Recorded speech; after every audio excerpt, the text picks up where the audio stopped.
There we go. All right, so there's two halves of this tube. You got a divider in the center. We have oysters in the bottom there on the tube. Close the lid when we need to. Okay. This float here on the side, this then floats up and down with the tide. So when these oysters with this divider in the middle, they tumble twice a day with the tide. Technically 4 times. Once up, once down, once up, once down. Sure.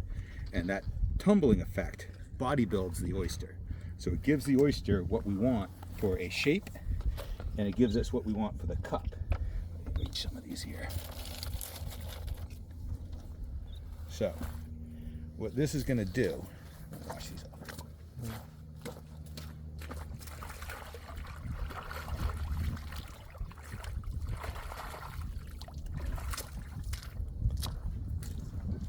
So these fine edges that are growing, so this is going to help break off those fine edges as they grow. Okay.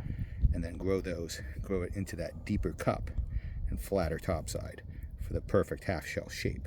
So this is what we call tide tumbling our oysters. I have a mechanical tumbler that will also run these through. Okay. But this removes the need to mechanical tumble as frequently, lets the tide do some of the labor for us. Always want to use, Mother Nature to your advantage. Don't try to fight it. Try to work with it. So these are right now, that for an oyster that was planted in August of last year, that was probably spawned in March of last year. These are just really over a year old at this point. And then come this growth rate that we're seeing right now, these should definitely be, it's probably about 1.5 inches to 2 inches right now. Once they get to 2.5 inches, that's a harvestable petite oyster for me. Okay. That's an aquaculture petite is 2.5.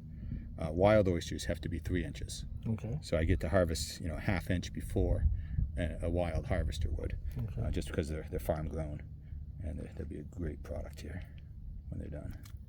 All right. They're all in nice shape though. Those are really healthy.